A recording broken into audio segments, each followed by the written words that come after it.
Ugh, it's definitely cold today. It's like 66. I know, right? 66? Oh my God. Yes, it's Florida. So when you're used to the humidity every day and um, all of a sudden it's like 66 and there's a breeze and there's no humidity, it's cold. So it's like an acclimation. You got to adjust. um, but yeah, because you acclimate when you get into Florida living and then um, from other places. So for us, it is cold. For you, it may not be. But anyway, it's not what I'm talking about in this video. I want to talk about my experience, inside the Buddhist Center because it was really interesting. Not from my perspective, on what I was working on healing on myself because I was working healing on my things that I needed to deal with, right? As far as learning how to respond, not respond, just to observe, to work on my inner self, my perception, my awareness, healing the past. Because we all have past wounds to work on. And I'm not saying that it's, me better than them or them better than me, but it was really interesting to experience, living with like dorm rooms in a Buddhist center, and what other people were experiencing. They had people climbing out of windows. There was in the one center, somebody had allotted out their room to a kid, and the kid was laying half undressed, in his room with the door open. And then you had everybody who was so into Buddhism, right, that they abandoned the Buddhist center whenever there was like the hurricanes come through or, COVID. Nobody came in and cleaned. Everybody stopped doing everything. You know what I mean? So, and I understand it was a shutdown, but like when you have responsibility of admin, and certain, responsibilities, you still need to do it and not put it on other people. So a lot of people were really showing that their practice really wasn't what they were practicing, right? So they were just being there to be there. They weren't really integrating and putting in what their practice was, if that makes sense. So, and then there was this one resident going through a divorce, so they let her stay. It was almost like a boarding house versus a Buddhist center. So the admin was allowing people to stay there that were in suffering, and they weren't really there for studying, things like that, or, working on themselves. They were just going through situations, which is a big difference to other people who are staying in there because it's kind of disruptive to what people are trying to work on. And it makes them not want to engage with the other people that are there, if that makes sense. I mean, I don't want to be, or nobody wants to be engaging with people who are actually outwardly not working on themselves, and just being, instead of, doing their presence work.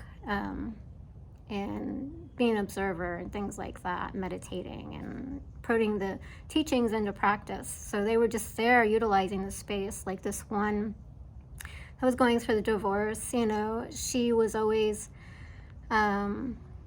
manipulating of the admin and, the Buddhists there, and trying to hang out with them, be friends. And she was even like touching the one guy Buddhist, kind of inappropriately. She shouldn't be doing that,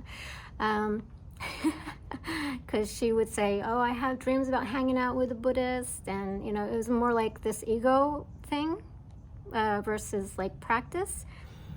And she would never clean or anything and expect everybody to do everything else. And the only time she would clean is in front of the admin, so it looked like she was doing stuff, and she would talk about other people behind your back. But there's just a lot of craziness going on. And then even like the Buddhists who were there were very ego-based. So it was all about the persona and the perception, not really the practice. So that's what makes it for me, not a true and valid thing, because I mean, if you are going to be there practicing and teaching and sharing, you know, that's something that you want to be doing for yourself too, not just, you know, this is what you do, but I don't have to do it, you do it, right? So, you know, if you're going to be in that space, you know, you need to be doing it. And a lot of it is like when I was with the one Buddhist, you know, I guess she had problems with her car, and so she, I guess because she was dressed in Buddhist clothing, she expected other treatment. And to me, that is ego-based, right? So, and then, of course, you know, with the practice of being present and honest and truthful, you know, people would just do things in the center and, you know, not ask before doing. So it was kind of like invading space, or you know, just taking things for granted that because they are, you know, they can just do. But, you know, it was really interesting because even in, that's why, you know, the religions really never spoke to me, whatever it was, because people, same thing, right? There's the practice, it's given to you, but they don't practice it. They want you, they tell you, but they don't do it for themselves. So for me, that's false, right? And it doesn't resonate with me. But I was experiencing a lot of that in the Buddhist center, you know, even it being a Buddhist center. So that was really interesting. And then one Buddhist center, they had beer can, you know, they're not supposed to be drinking. They were drinking, there was sex involved, you know, within the center. So just a lot of stuff going on between the two centers. And I'm not going to give names and, you know, locations and things like that, but it was really an interesting experience, to say the least, to be in a Buddhist center, which was my perception is like, you're going to go there, you're going to practice, you're going to you know, work on, you know, your perceptions, your realities, things like that. But people weren't. They weren't practicing. You know, they were acting, but they weren't practicing. So it was all like a facade, right? But I don't know if all places are like that. And this is only one place that had two different centers that I lived in. I lived in one for a little while, and then I went to the other one, and then moved back to the other one because that one was even worse. So there was this one lady in the other one who would just flip out, you know, and she was under the delusion that there was fire in the space. And, you know, maybe she had that in her past, but she wasn't working on healing it, right?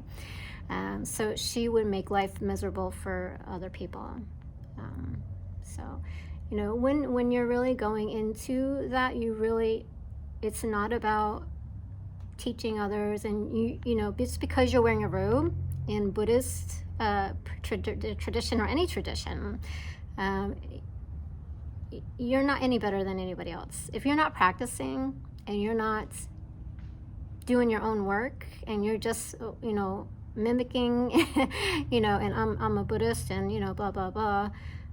But then you have to resort to a book because you don't actually know, and then you don't want to. And I found that too. Another thing is, like, when I did have a question on something, they were like, "I'll read the book." Like they didn't want to take the time to sit with you and help you connect the dots or anything like that. They were like, "Read the book," right? And to me, it's like, you know, that's saying, okay, they don't really know, and you know, maybe they need to read the book themselves. You know, I don't know what their perception is, but honestly, I mean, anybody can go to a self-help book library and grab a book and read. You know, that if you're gonna have a center, you know, you need to have that where you can sit with people and help them to understand, you know. Because I've had questions, you know, from my experiences as I was going and working on myself, and through meditation and what I was experiencing, like samadhi and my self-healing, spontaneous healing, things like that was coming up for me while I was working on myself. And like nobody had anything to, you know, help me out with, as far as that. So they were just, reading the books and not really working on themselves. But that was my experience in a Buddhist center. I don't know if anybody else has had any experiences like that. And I'm just saying that all Buddhist centers are like that, and all Buddhists are like that. But the ones that I encountered in the center was like that. So would I ever back into a Buddhist center? I very highly doubt it. Just because of the way that was. Now, I did write a letter to the main headquarters. Nobody ever responded. So I guess, I don't know. We'll see. I doubt that was ever handled. But anyway, I did what I, thought was right, with that. But having the admin, which I think that was the main issue, was she wasn't, being, she was trying to help people, but when you're having them actually move into a Buddhist center, like they should have been like practicing Buddhism, not really going there because they were wounded or hurt or, on drugs. So one, they were going to take in, she was on drugs. And I was like, oh my God, they better not allow her to live here because this is not a boarding house. So, but that was my practice. And I was able to, in those situations, being careful not to judge, being careful not to respond, but be the observer of the situations, and just keep working on myself and stay to myself throughout the whole thing.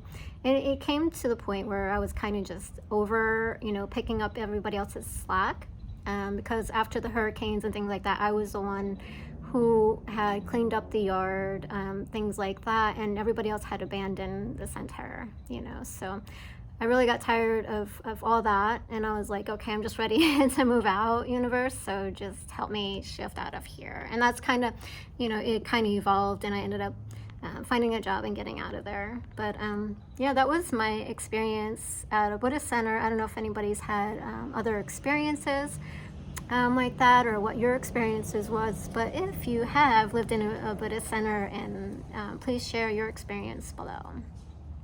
All right, thank you, and happy journeys.